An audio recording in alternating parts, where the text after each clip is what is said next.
Our celebrity champion for the Englishman's Boy. Please welcome Orr Mitchell, Professor Emeritus from the Department of English. Thank you.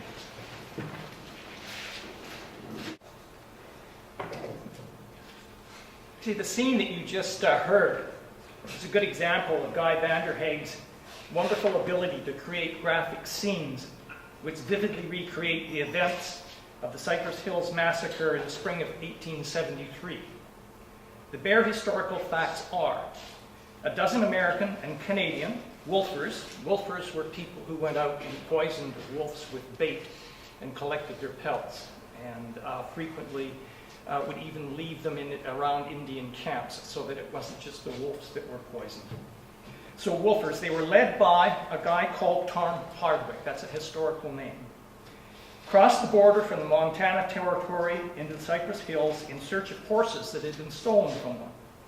They lost the trail and ended up at two trading posts in Cypress Hills, which were trading with the nearby camp of the Assiniboine Indians.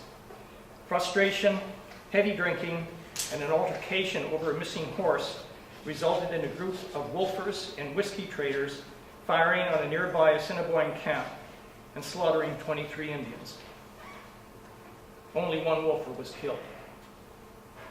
Now, Vanderhaeg imaginatively expands on the historical facts, taking us into the life of the Englishman's boy, a young tough who is left high and dry in Fort Benton when Daw, the Englishman for whom he's been working, dies.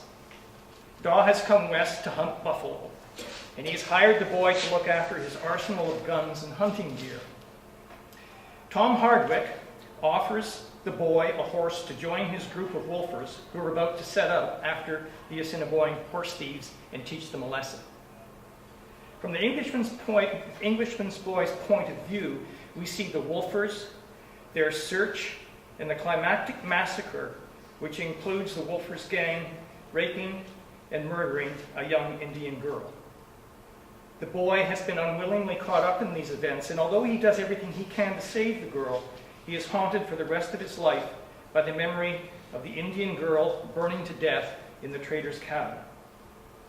Vanderhaeg recreates the lives of the wolfers in the Cypress Hills Massacre in compelling and unflinching detail, making us see, hear, touch, taste, smell, and feel the lives and times of the people caught up in one of the most shameful incidents in Canadian history.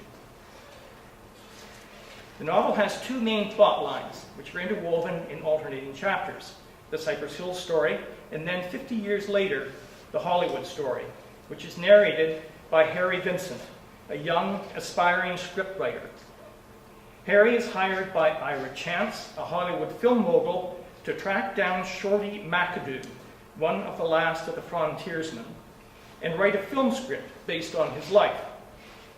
Chance wants to use McAdoo's first-hand experience of frontier life, particularly the clash between whites and reds, in order to make the great American epic Western film. Chance aspires to surpass W.C. Griffith's A Birth of a Nation and to create a new national myth that will unite the American people. So Harry does track down McAdoo, but he runs into some resistance. And this is just an excerpt of from their first meeting.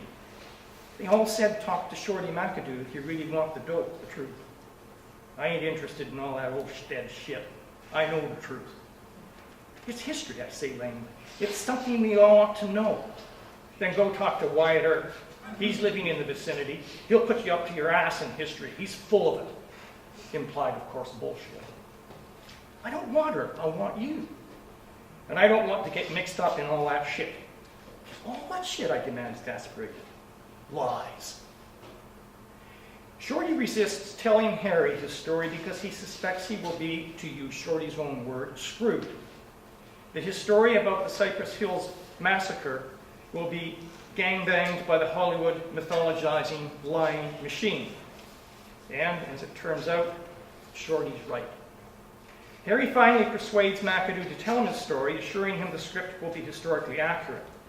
In the story, the reader soon realizes that the old Shorty McAdoo is in fact the Englishman's boy, and the 1837 interchapters in the novel are his story. Harry writes a screenplay which sticks to the truth, but Ira Chance, the Hollywood mogul, is not at all happy with it and rewrites it into a Hollywood version to better serve his aspirations to create a visionary film of the mythic West that will galvanize and unite the American nation. The story Chance wishes to tell, like most nationalist stories fabricated by political crowdmasters, hinges on demonizing the other. This explains Chance's, like Hitler's and Mussolini's, anti-Semitism and his use of myth to invoke violence on the other in order to effect his political and nationalist vision. This is why Chance insists that it has to be the Indian girl who starts the fire in the cabin, not the white American Hardwick. Actually, I was going to miss this, but there's an interesting parallel in a scene in Birth of a Nation where there's a mulatto named Lynch, and he, with a mob of Negroes, have cornered the Cameron family, and they are the Southern Confederate true family, in a cabin. And the Camerons are ready to brain the women to prevent them from being raped by Lynch's men. But Griffiths, like Chance, rewrites history. So guess who it is that comes in and rescues and saves the Cameron women from a fate worse than death? The Ku Klux Klan. So, I've talked about Shorty's story, and I've talked about Harry's and Chance's stories. We're getting into Melanie's and Tom King's territory here. But what about the Assiniboine story? Well, we begin the novel and end it with Fine Man, the leader of the Assiniboine horse thieves. The novel opens with Fine Man and Broken Horn slipping into the Wolfers' camp and stealing their horses, including a beautiful big blue roan. It is this incident, triggered by Fine Man's visionary dream of the blue roan, which leads to the tragic falling domino events in both the 1873 and 1923 stories.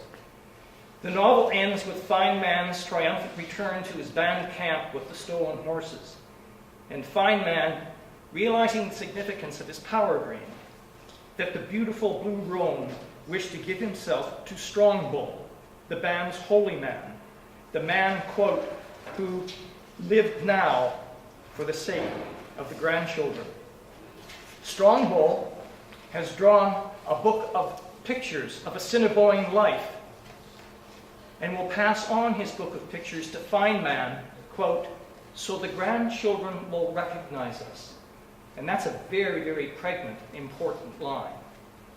The Englishman Boy explores from a different angle one of Tom King's central concerns in his fiction.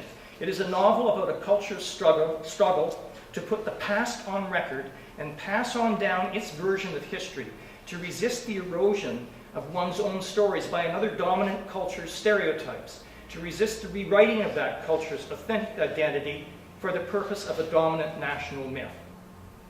White American culture, through Hollywood films, is a distorting mirror which oversimplifies frontier history into black hats and white hats, into reds and whites, more often than not, casting the Indian and his culture as brutally savage.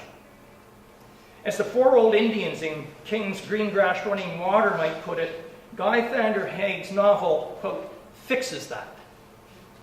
So, to conclude, The Englishman's Boy is a must-read for Trent Reads. It's a book with great interdisciplinary appeal. Students of history, politics, philosophy, literature, native studies, Canadian studies, sociology, cultural studies, and film studies will find this book a fascinating and rewarding read. It is a graphically and compellingly told account, page-turner, of an incident in Canadian history that few students will know about. How many here, students, have heard about the Cypress Hills Massacre? I rest my case. Okay. When I taught Canadian literature at Trent, we used The Englishman's Boy a number of years in the Prairie module of the course, and it was one of the most popular of the books on the course. So popular that we arranged for Guy Vander Haig to come to Trent and read in the Writers' Reading series. And I understand from one of the organizers of Trent Reads that Trent Reads has yet to select a Prairie writer. Now, as a Prairie-born lover of Western fiction, I think it's about time to rectify this oversight.